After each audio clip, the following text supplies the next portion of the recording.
잠시 기도하십시다. 하나님 아버지, 하늘의 문을 여시고 말씀하여 주시고 저희들이 여기에 앉아 있사오니 하나님의 음성을 듣기를 원하며 하나님의 얼굴빛을 우리의 심령에 받기를 원합니다.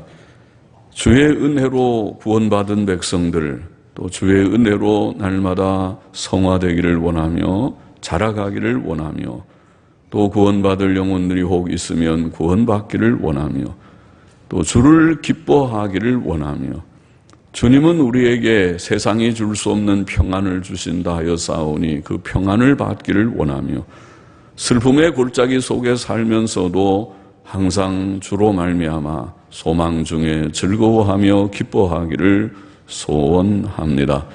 주께서 많은 은혜를 이미 주셨거니와 이제도 주시고 더하시옵소서. 미천하고 무익한 종을 오늘도 단호에 세우서 싸우니 하나님의 은혜로 성령님의 도우심으로 말씀을 기록된 책의 내용을 조금 해석하며 증거하게 하여 주옵소서.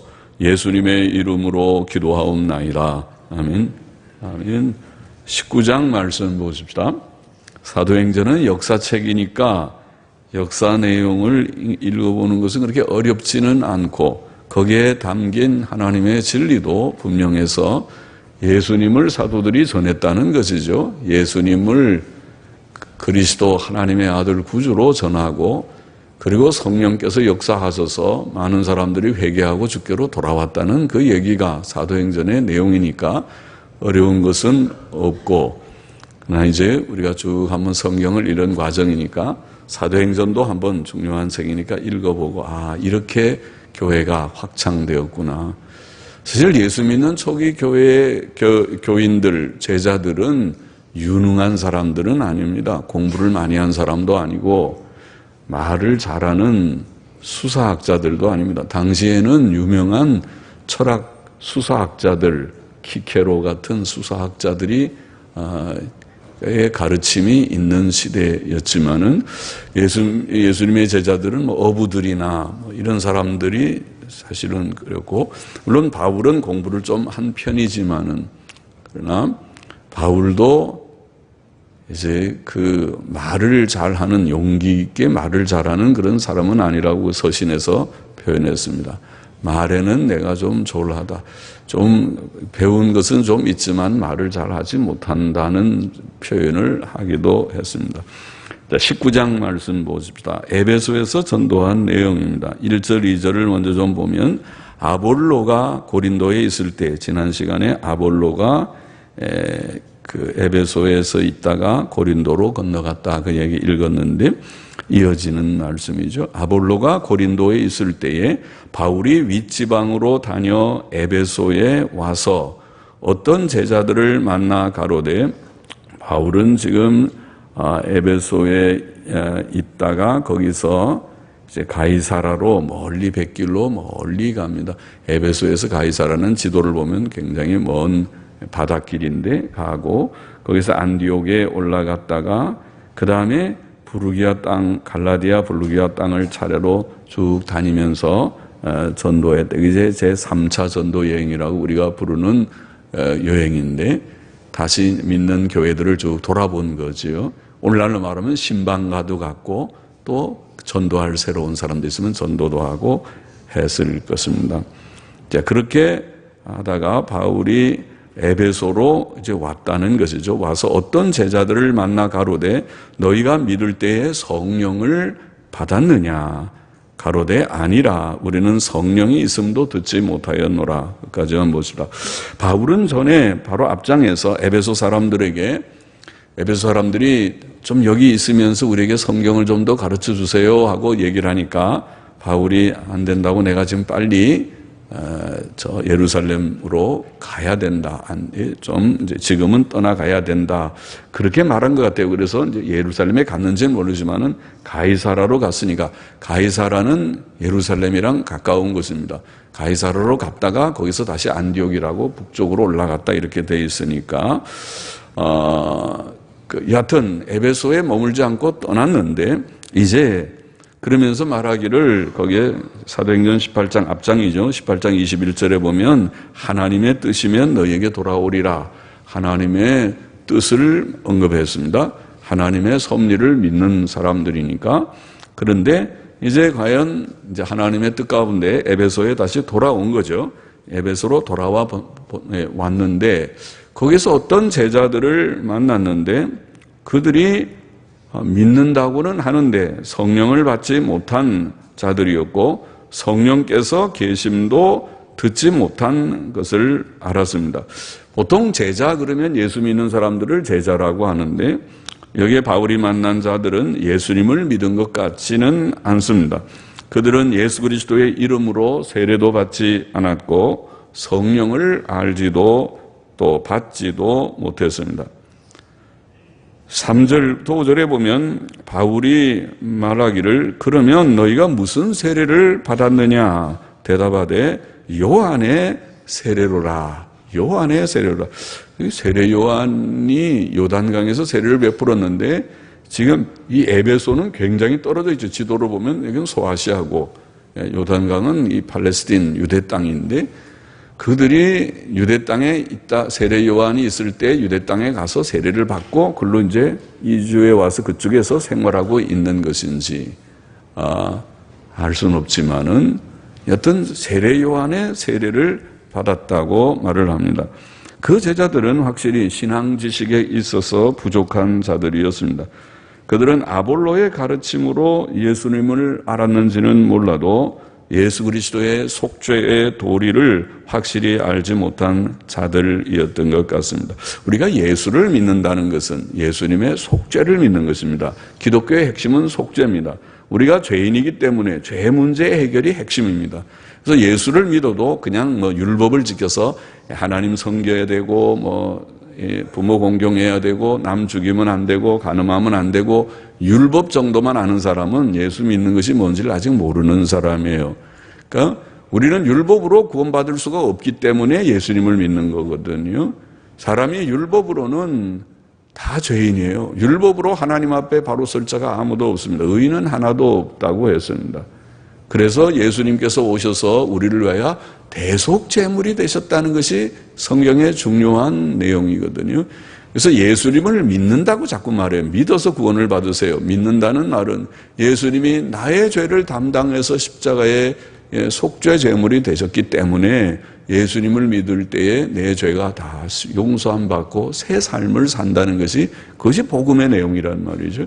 그러니까 예수를 믿는 것은 속죄를 믿는 것이고 예수를 믿는 이런 속죄의 진리를 바로 믿은 사람은 늘 기도를 할 때에도 나 같은 죄인을 주께서 속량하셔서 지옥 갈 자를 구원해 주신 것을 내가 믿습니다. 감사합니다. 그런 고백을 하게 될 것이죠. 그런데 이 속죄 신앙에 대한 그런 도를 바로 알지 못한 것은 예수님을 잘 모르고 있다는 것이죠. 요한의 세례만 받았고 예수님의 이름으로 세례도 받지 못한 그들이었습니다. 그러므로 바울은 그들에게 요한이 회개의 세례를 베풀었지만은 나중에 뭐라고 그랬냐면 내 뒤에 오시는 이를 믿으라. 내 뒤에 오시는 이를 믿으라고 말했는데 그 내 뒤에 오시는 이가 바로 예수였다. 예수를 주님이 세례 요한이 사실은 증거했지 않습니까? 그러니까 그것을 말하니까 그들이 그러냐고. 그러면 우리가 예수를 믿겠다고 그랬어요. 그래서 예수 그리스도의 이름으로 주 예수의 이름으로 세례도 받았습니다. 6절 7절에 보면 바울이 그들에게 안수를 했는데 그때 성령께서 그들 위에 오셨습니다. 그렇죠. 이 신약 시대는 예수를 믿으면 성령을 받게 되는 것입니다.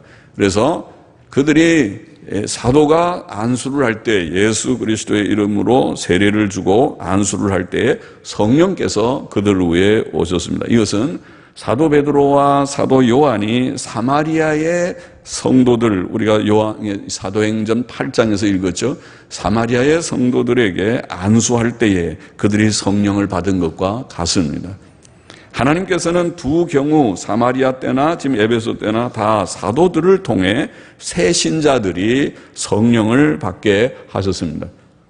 그 에베소 제자들은 성령을 받은 증거로 방언을 말하고 예언을 하였습니다. 신약 시대의 사람들이 주 예수 그리스도를 믿을 때 성령을 받는 것은 특권이며 큰 복입니다. 그들의 수는 약 12명이었습니다. 그들은 에베소 교회의 교인들이 되었습니다. 8절부터 10절에 보면은 바울은 에베소 회당에서 석 달 동안 담대히 하나님의 나라에 대해 강론했습니다. 하나님의 나라는 설교의 복음의 중요한 주제죠. 예수님께서 복음을 전하실 때도 마태복음 13장에 보면 하나님의 나라를 비유로 7가지의 비유로 말씀하셨어요. 씨 뿌리는 비유나 곡식과 가라지 비유나 그런 또 누룩의 비유나 겨자씨 비유나 주님께서 7가지 비유로 말씀하셨죠. 하나님의 나라는 예수님의 설교의 중요한 주제이기도 했습니다. 하나님의 나라는 하나님의 통치를 가리킵니다. 사람은 하나님 없이 살고 있죠. 지금 이 세상 사람들이 하나님을 섬길 줄도 모르고 하나님의 통치를 받지 않아요. 하나님을 무시하기까지 하죠. 하나님을 믿으려면 나를 믿으라, 내 주먹을 믿으라 그러죠. 그래서 하나님을 무시하고 자기의 멋대로 사는 것이 세상 사람이에요. 그런데 이제 하나님의 나라를 전한다는 말은 여러분 그것이 잘못된 죄입니다. 불경건의 죄입니다. 하나님 없는 것 자체가 무신론의 죄입니다. 회개하고 돌아오세요. 그래서 하나님께로 온 거거든요. 그래서 구원을 받는다는 것은 하나님의 통치가 이루어지는 것과 같은 것입니다. 하나님의 나라가 임하는 것이라고 말할 수 있어요. 그래서 전에는 하나님의 통치를 무시하고 살았던 우리들이 이제는 예수께로 돌아오게 되면 하나님을 인정하는 거예요. 하나님은 나의 왕이십니다. 나의 주님이십니다. 나는 하나님 앞에 복종하겠습니다. 여러분 그렇게 했습니까? 아직도 자기가 주인이면 하나님이 뭔데 나는 내 마음대로 살 거예요. 하나님 자꾸 귀찮게 나한테 이래라 저래라 하지 마세요. 그러는 사람들은 하나님 없는 사람일 거고, 그러나 하나님을 정말 믿고 구원받은 자라면 나는 전에는 하나님을 몰랐는데 이제는 하나님을 알게 됐습니다. 하나님이 창조자요 섭리자인 것을 제가 인정합니다. 이제 그렇게 하나님을 믿게 되는 거가 믿는 거죠. 그래서 예수 믿는 사람들은 믿었다는 말은 하나님을 인정하고 하나님께로 돌아온 것인데, 물론 그렇게 돌아오려면 말씀에 의해서 하나님을 알아야 돌아올 수 있죠. 그래서 돌아온 자들, 그것이 구원입니다. 그래서 구원은 곧 하나님께 대한 복종이고 하나님의 나라가 우리 속에 이루어지는 것이라고 볼 수 있죠. 그래서 하나님의 나라를 강론했던 것입니다. 그런데 어떤 사람들은 마음이 굳어서 순종치 않고 그 말씀을 비방했습니다. 하나님의 은혜를 받지 않으면 그렇게 되는 거죠. 하나님의 은혜를 주셔야 우리가 자신이 죄인인 걸 깨닫고 하나님 계신 것 깨닫고 회개하고 주께로 돌아오게 되지, 하나님의 은혜를 주지 않으면 그거 무슨 말이냐, 그거 귀찮게 괜히 우리를 스트레스나 주는 말이다. 그러지 않아도 피곤해 죽겠는데 우리를 죄인이니 또 지옥이나 가느니 욕이나 하느냐, 속상해 죽겠다. 그러고 아마 욕할 거예요. 복음에 대해서. 그러나 사실 복음은 우리에게 스트레스를 주려고 하는 것이 아니라 우리가 환자 보고 병자 보고 당신 병자입니다. 지금 얼마 있으면 죽을 거예요. 그 얘기가 스트레스입니까? 그렇게 가르쳐 줘야 그래요? 그럼 어떻게 하죠? 그러니까 이렇게 수술을 하든지 항암 치료를 하든지 이렇게 약을 먹든지 하셔야 됩니다. 그게 스트레스가 아니라 고쳐주는 거잖아요. 마찬가지로 지금 죄인이고 지옥 갈 자인데, 죄인이고 지옥 가는데 그 얘기 안 하는 게 좋은 것입니까? 당신은 착한 사람입니다. 당신은 죽으면 아마 하늘나라 갈 거예요. 세상 사람들 요새 다 죽으면 하늘나라 간다고 그러는데 어림도 없는 얘기를 하시네요. 하늘나라가 무슨 아무나 그냥 가는 나라, 죽으면 다 가는 나라면 다 죽죠. 그러면 죽으면 하늘나라 가면. 하늘나라가 아무나 갑니까? 아니요. 죄인은 못 가는 나라가 하나님의 나라입니다. 하늘나라입니다. 그러니까 죽으면 지옥 갈 자를 당신 죽으면 지옥 갑니다. 그러니까 회개하고 죄를 버리고 하나님을 믿으세요. 하나님은 우리를 사랑하셔서 우리의 행위로는 갈 수가 없지만은 예수님을 보내주셨으니까 예수님만 믿으면은 죄 씻음 받고 천국 간다고 약속했습니다. 이게 왜 스트레스입니까? 이것이 왜 그 사람을 괴롭히는 일입니까?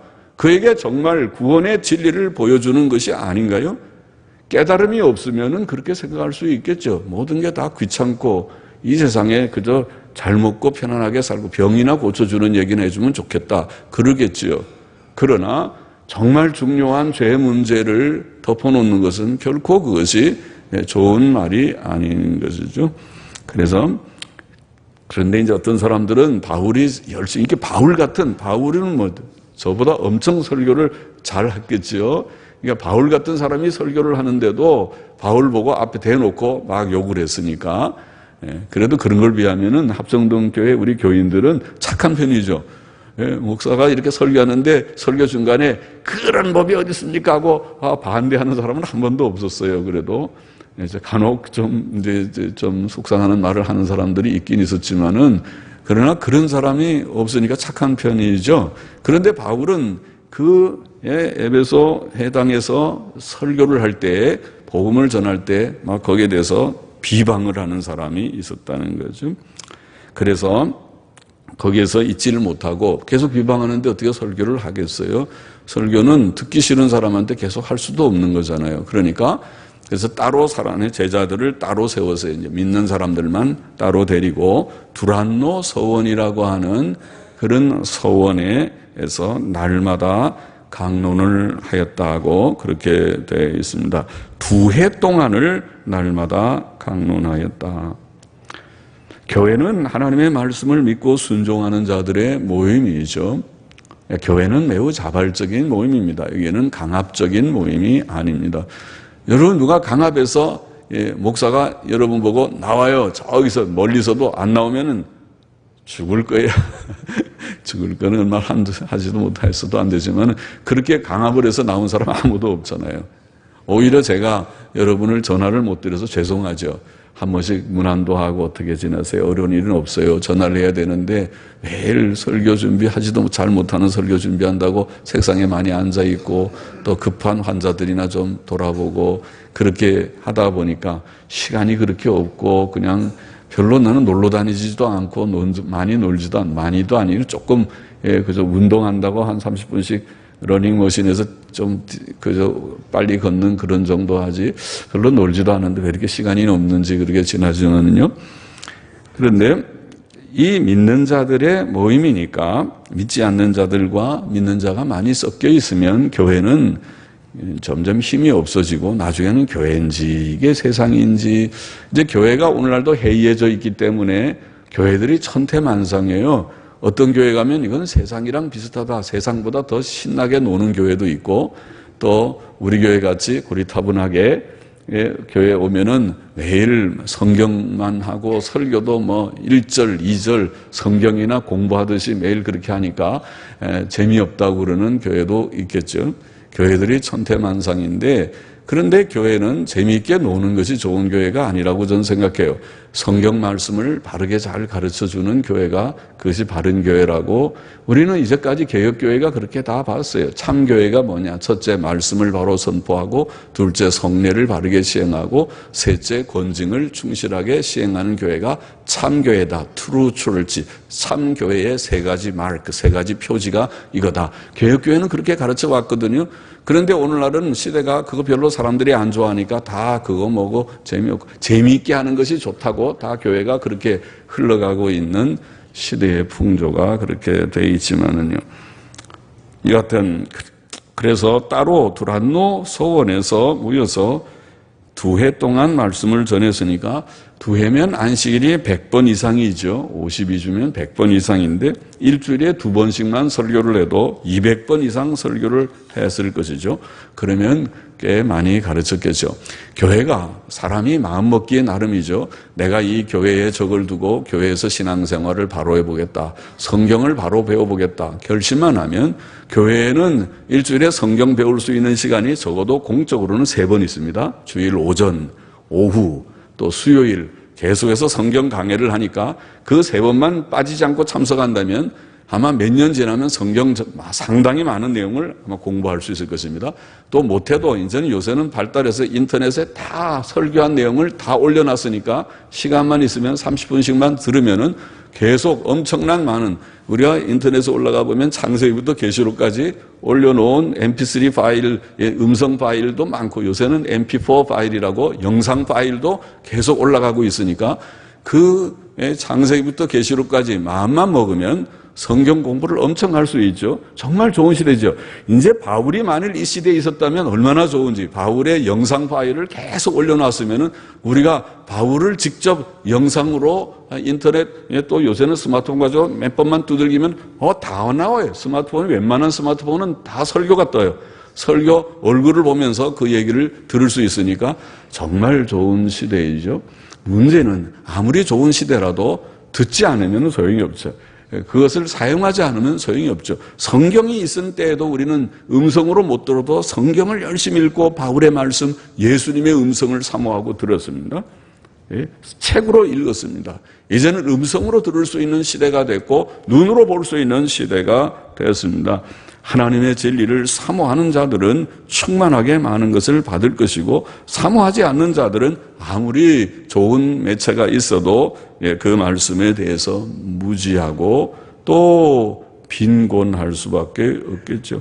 네, 이 바울의 2년 동안의 역사로 아시아 지방에 예수님의 말씀이 널리 전파되었다고 되어 있습니다. 11절을 보면은 하나님께서 바울의 손으로 그 에베소에서 희한한 능을 행하게 하셔서 심지어 사람들이 바울의 몸에서 손수건이나 앞치마를 가져다가, 바울의 손수건이나 앞치마를 가져다가 병든 사람에게 얹으니까 그 병이 떠나가고 악귀도 나갔습니다. 그러니까 돌아다니며 마술하는 어떤 유대인들이 시험적으로 악귀 들린 자에게 이런 말을 했어요. 주 예수의 이름으로 말하기를 내가 바울의 전파하는 예수를 빙자하여 너희를 명한다, 이런 말을 했어요. 유대의 한 제사장 스게와의 7 아들도 이런 일을 행했는데, 그런데 이제 악귀가 대답을 하기를 예수도 내가 알고 바울도 내가 알거니와 너희는 누구냐? 그러고 악귀 들린 사람이 그 2 사람에게 뛰어올라서 그를 아주 억제해버렸어요. 눌러서 그가 상하고 벗은 몸으로 그 집에서 도망치는 일도 있었다. 희한한 일이죠. 그러니까 하나님께서 바울을 통해서 초대 사도시대니까 그런 놀라운 역사들을 그리 많이 주셨습니다. 오늘 시대는 좀 다르다고 생각합니다. 17절 이하에 보면은 에베소에 거하는 유대인들과 헬라인들이 다 이를 듣고 두려워하여 주 예수의 이름을 높이고 믿는 사람들이 많이 와서 자복하고 행한 일을 고하며 또 마술을 행하던 많은 사람이, 그 아주 미신이 많았지 않습니까? 그래서 마술을 행하던 많은 사람이 그 책을 모아가지고 와서 모든 사람 앞에서 불사르니, 놀라운 역사죠. 마술사들이 자기가 사용하던 책들을 다 갖고 와가지고 다 이거 헛된 죄악된 일이라고 불태워버렸는데, 그 책값을 계산해 보니까 오늘 본문에 보면은 계산한 즉 은 5만이나 19장 어디에 나오는 거예요? 은 5만이나 20절인가요? 19절에 은 5만. 은 5만이면 얼마나 큰 돈이죠, 압니까, 여러분? 은이 한 개가 하루의 품삯이라고 했거든요. 하루의 품삯이면은 5만이면은 며칠 품삯이에요? 5만일이잖아요. 5만이면 1년이 365일인데 5만일 되려면은요 몇 년 돼야 되나요? 100년이요? 100년 갖고도 안 되죠. 137년이 걸리는 것입니다. 계산해 보면은 은 5만이 엄청난 거죠. 137년이요. 137년 동안 꼬박 돈을 벌어야 모을 수 있는 돈이 은 5만이에요. 그런 책을 아까워서라도 어떻게 불태우겠어요. 그러나 회개하다 보니까 이거 다 쓸데없는 부질없는 일이다. 그래서 그 책들을 다 불태우는 놀라운 죄의 청산의 역사죠. 회개는 청산인데 죄를 청산하는 건데, 회개하게 될 때는 죄를 이렇게 다 깨끗하게 청산하게 되는 것이죠. 20절에 보면 이와 같이 주의 말씀이 힘이 있어 흥왕하여 세력을 얻으니라. 사도행전은 사도들의 전도의 역사라고 했죠. 사도들이 전한 말씀은 힘이 있었고 흥왕하고 세력을 얻었습니다. 사도행전 6장 7절에서도 같은 표현이 나왔죠. 또 12장 24절에도 나오고 오늘 본문에도 또 19장 20절에도 나옵니다. 하나님의 말씀이 역사하는 능력이 있었다는 것이죠. 전도는 사람이 하는, 보잘것없는 사람이 하는 것이지만은, 그러나 하나님께서 전도의 말씀을 사용하실 때 그것은 하나님의 능력이 되고 하나님의 그런 역사하는 일이 됩니다.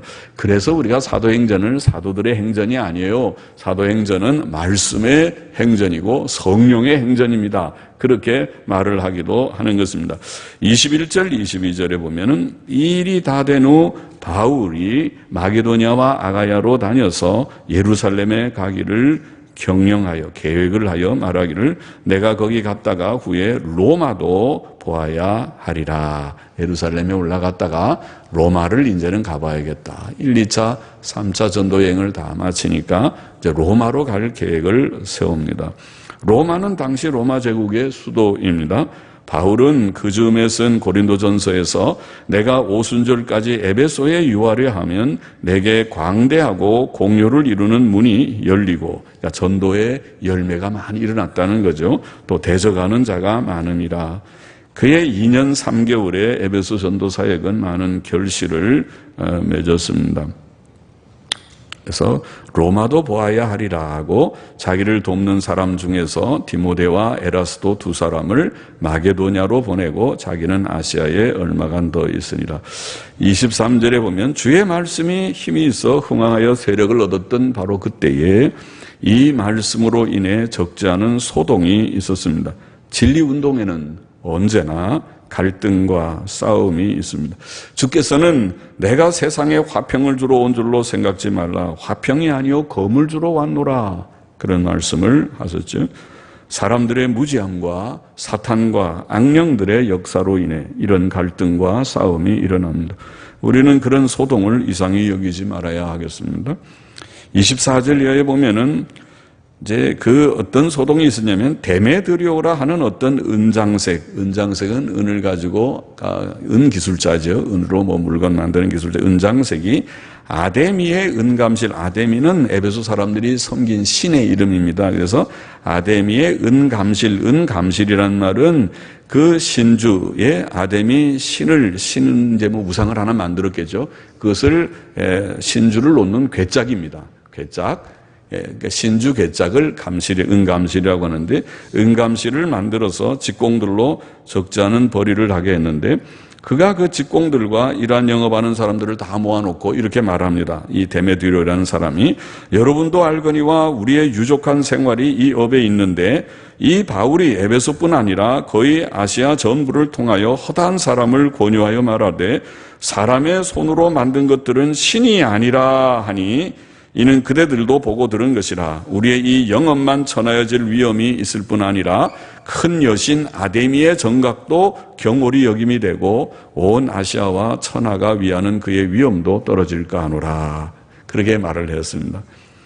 자, 그가 말한 그 말의 내용의 요점은 두 가지인데, 하나는 사람의 손으로 만든 것은 신이 아니라는 이 바울의 전하는 말 때문에 그들의 영업이 천해지고 아데미의 정각이 경홀히 여김이 되고 그 위엄도 떨어질 위험이 있다는 것이고, 둘째는 자기들에게 적지 않은 돈벌이가 되고 자기들의 유족한 생활의 기반이 되는 은감실 만드는 일이 쇠잔해질 위험이 있다는 것이죠. 다시 말하면은 그들의 소득 감소의 위험, 즉 그들의 이익 문제가 선동의 중요한 동기이었던 것입니다.